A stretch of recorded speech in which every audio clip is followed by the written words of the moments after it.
had a great meeting with Judge Garland and was really honored to have him come by the office to talk about his nomination, to talk about a range of issues, and to do it in this setting was for me a real privilege. And I hope that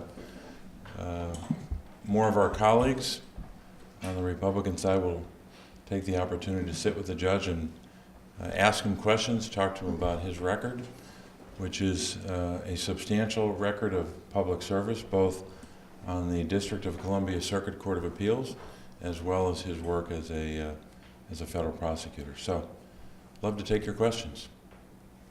We are probably pretty attuned to Pennsylvania politics. Can Toomey lose his re-election because of this issue? Well, I'll let the political scientists do that analysis. But look, I think that on the question of what our obligation is in the Senate, I think it's our obligation to cast a vote when a nominee is presented or nominated by the President for the Supreme Court, and I hope that the Republican caucus would arrive at that same conclusion. Senator, you are tuned into your constituents in Pennsylvania. What is your sense as to how important this issue is to them? Can you answer towards the camera, Senator? Yes.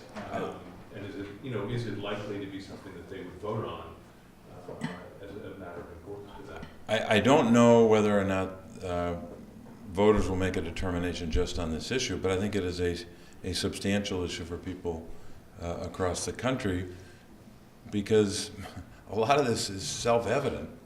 The Constitution says the President shall nominate and the Senate shall advise and consent, and because of that, it's not, in my judgment, I don't see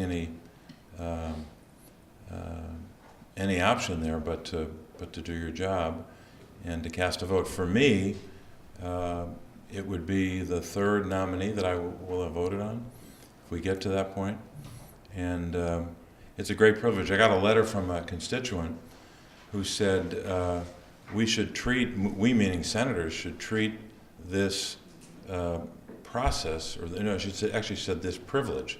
She said, you have the privilege of voting on nominees to the Supreme Court. You should treat this privilege with the respect that it deserves. I'm not sure I've heard anyone say it better than that. We're the only legislative body in the world that makes a determination like this, and we should vote. Senator Casey, can you give us a general readout of your meeting with Judge Garland? Did you discuss his judicial philosophy, any sort of how he would approach the rule on the Supreme Court and things like that?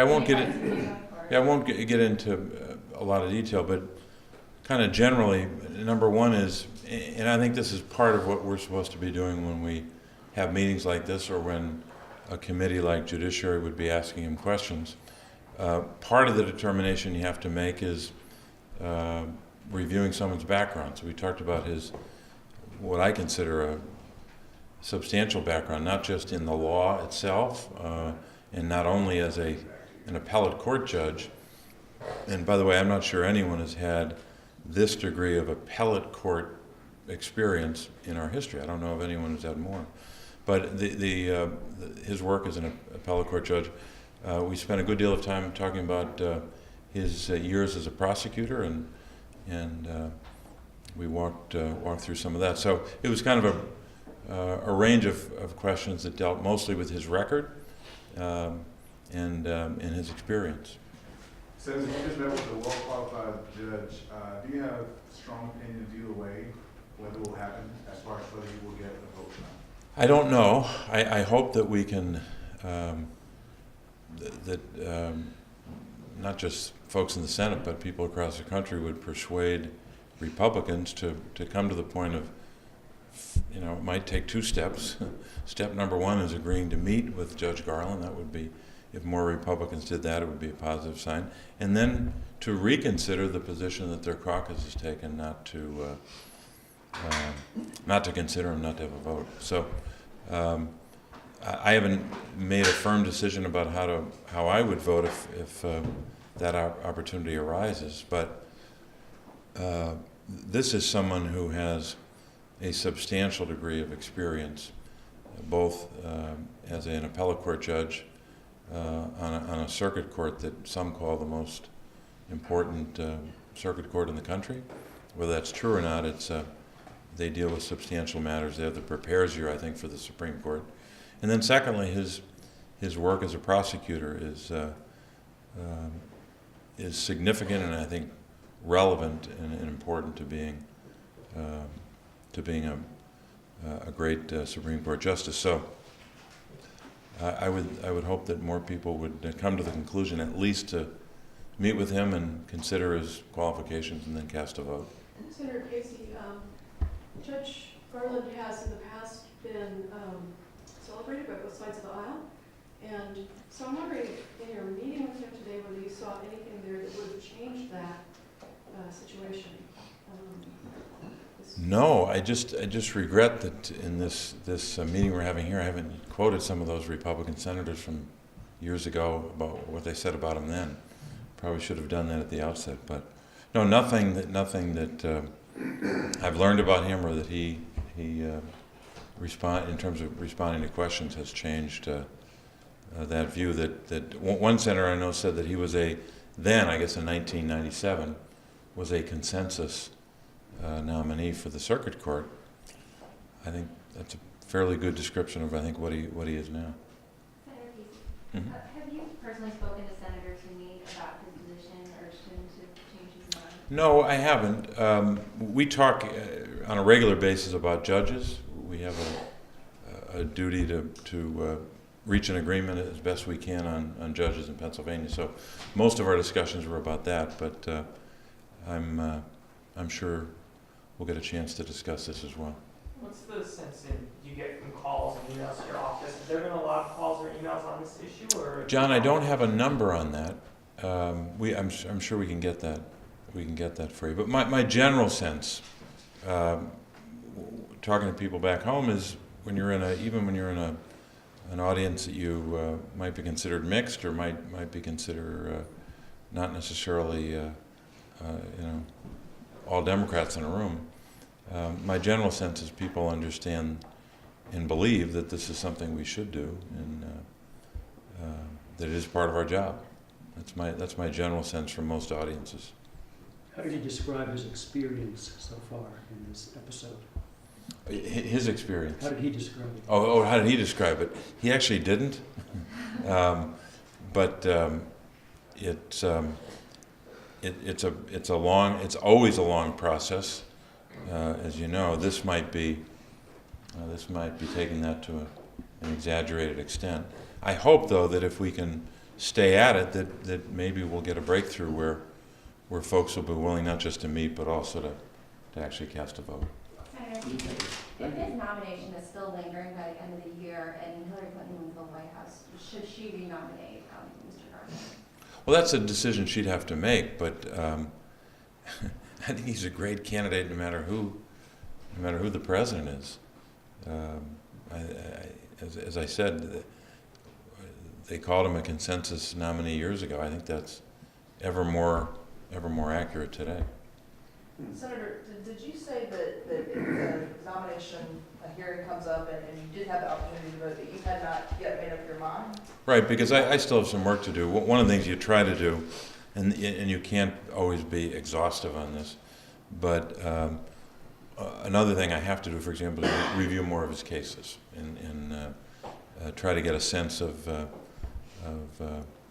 the scope of his experience on the bench, and also the determinations he's made, to try to get a sense of judicial philosophy. It's one thing to ask a question like that and get an answer. That's part of the process. But you do, I think, on your own, try to conduct a separate inquiry on something like that, and also maybe to learn more about his background. But I think that's fairly clear from the record. But the cases, I think, are that'll be some heavy-duty work. We can take the last question. Were there some All right. specific cases already that you were asking him about today, and were you able to get some feedback on that, or is that more down the road? No, not cases. One thing I asked him about, because I was curious, because sometimes even a historical event, in this case a horrific terrorist event, you have a general sense of it as a citizen, but I was just asking him about the Oklahoma City bombing case and the time he spent and how long that took, and that was it was interesting to hear the background about that case and his involvement. And of course, thank goodness we got the bad guy was apprehended, and there was a measure of justice there for what happened. But I was curious about the time he spent on it and the work that he had done. So, Senator, are we able to just get your reaction to the terrorist attack today in Brussels, and if you think that the United States is doing enough to prevent an attack like that from happening here? well, I do think that since 9/11, let me just say first, number one, I'd say that our hearts go out to the people of Belgium, and I don't think there's any doubt that our government will stop at nothing to help with intelligence sharing or other assistance we can provide. That's number one. Number two is it's my sense, and I don't have a metric that would prove this, but it's my sense that since 9/11 we have about as robust and effective Homeland Security architecture or apparatus as anybody in the world. But there's no question that ISIS, and they're not the only threat, but they have tried to export that terrorism, and they've been able to inspire others around the world to commit acts of terror. We've even seen it here in the U.S. So I think we have to be always prepared and ever vigilant that they would try to conduct similar acts of violence here, and we just have to be prepared for that. The good news is, I think that federal law enforcement and our Homeland Security professionals understand that they have to work very closely with local law enforcement. Some of the best detection of these plots comes at a local level. So that interaction with or interfacing between and among local, state, and federal law enforcement is critical. In my home state, because of that kind of cooperation, they were able to apprehend a 19-year-old who may not, according to the evidence, may not have been planning an attack necessarily, but it was definitively, I think, inspired, number one. Number two was trying to do whatever he could to facilitate fighters maybe going overseas. So that kind of coordinated approach, I think, is one way to thwart a plot and to apprehend someone who might be someone who would engage in that kind of violence. All right, Senator, I do have to get you. Thanks, everybody. Appreciate it. Thank you, Senator.